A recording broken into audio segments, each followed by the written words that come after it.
What's up, YouTube? This is Too Raw for TV.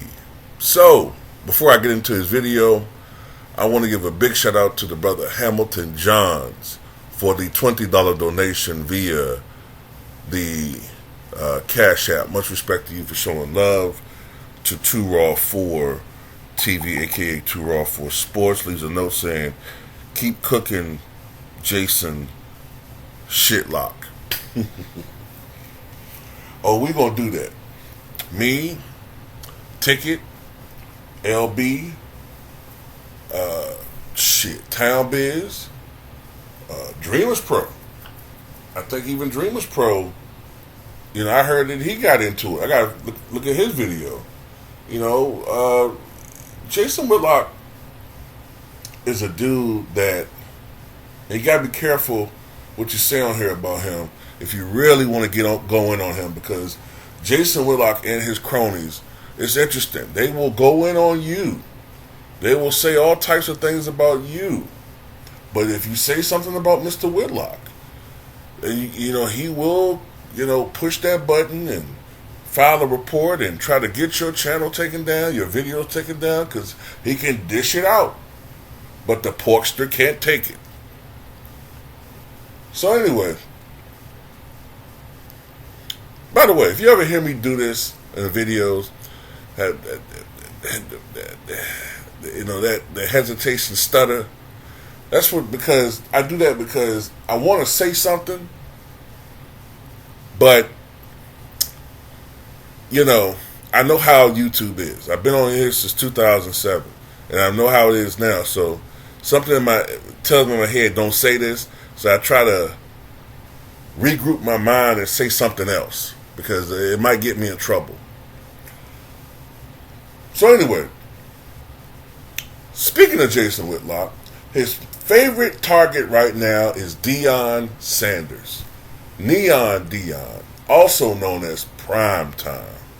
One of the great athletes of all time. When you look at his NFL resume, I think he was an 8-time Pro Bowler.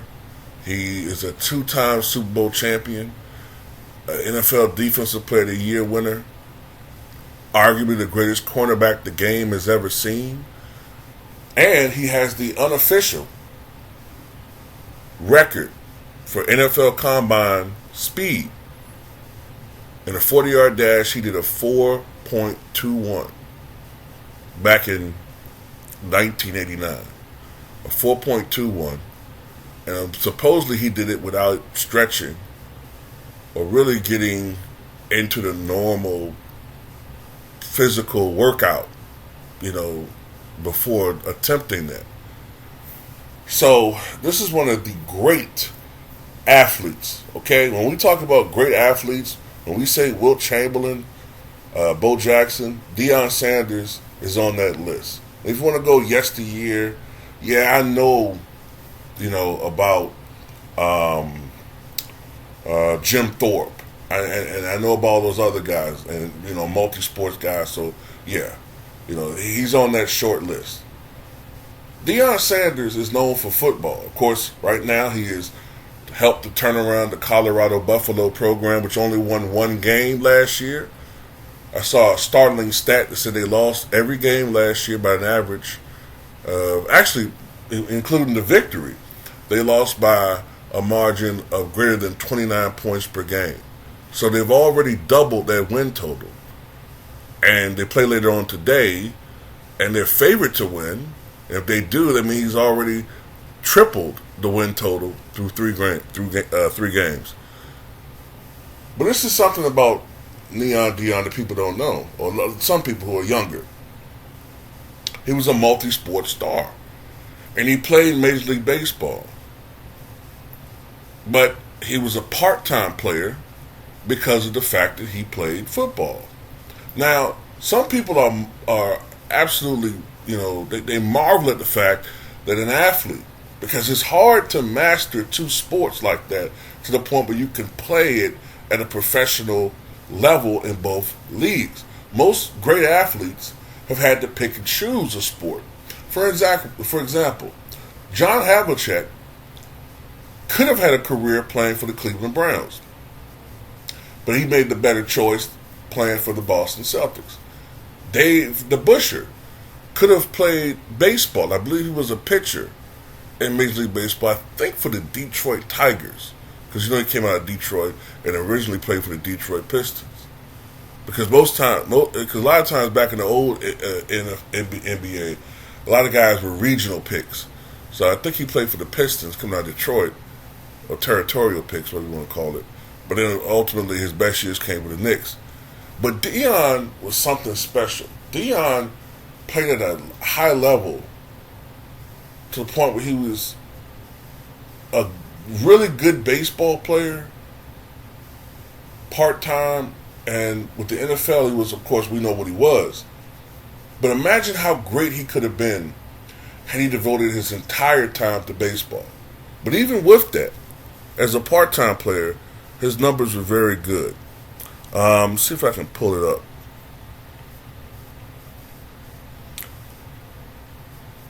He played for 4 different franchises in 9 seasons. And in those 9 seasons, he had 263 with a 319 on-base percentage and a 392 slugging percentage. Not bad for a guy not noted for power. And he had 39 home runs in that period. His best season came in 1992 when he led the Major League Baseball in triples with 14, even though he only had 325 plate appearances. And that season, I'm trying to remember his numbers. I can't see his numbers off of this one. But that season, I know he hit over 300. And had he played a full season, he would have had just under 50 steals in a 162 game season that he played the full season. But what was most remarkable about Deion that year is had the Braves won that World Series, they lost 4-2 to the Toronto Blue Jays. But the best player on the field in that series was Deion Sanders. In that series, Deion hit .533. He had a .588 on-base percentage and slugged .667 in 6 games. He had 4 runs scored, 1 RBI, and 5 stolen bases. What also makes this even more impressive is that during that World Series, Deion Sanders had a broken bone in his foot.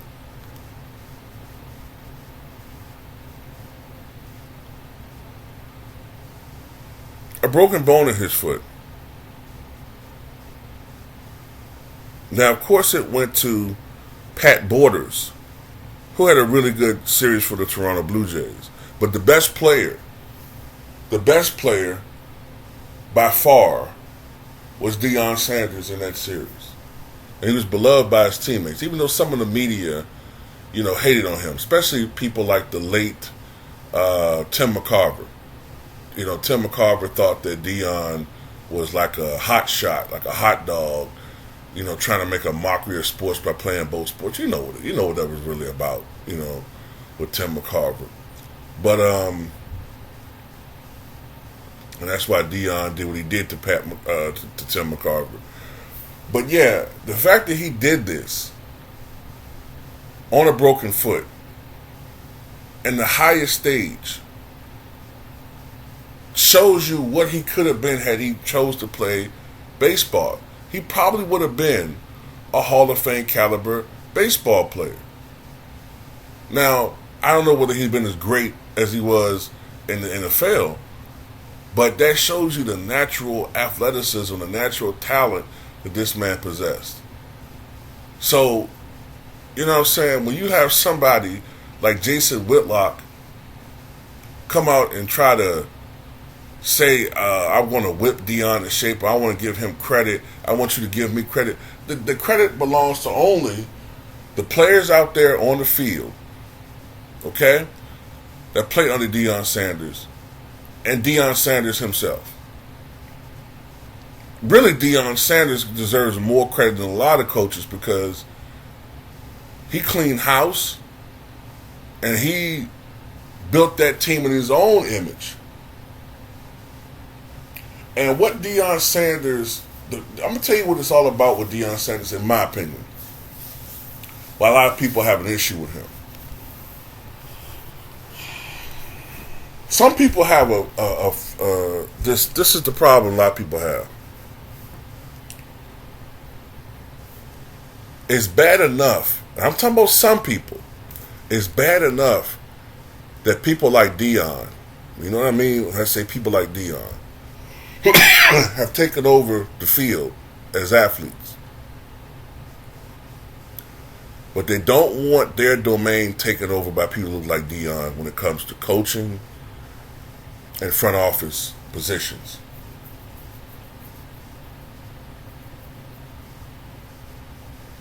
Some people don't like that.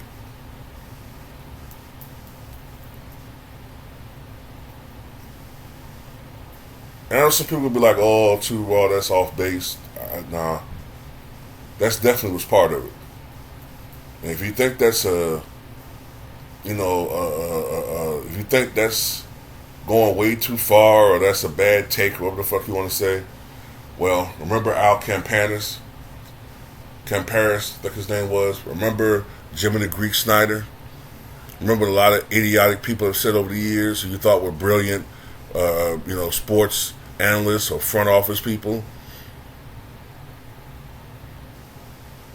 And they got too comfortable with the microphone.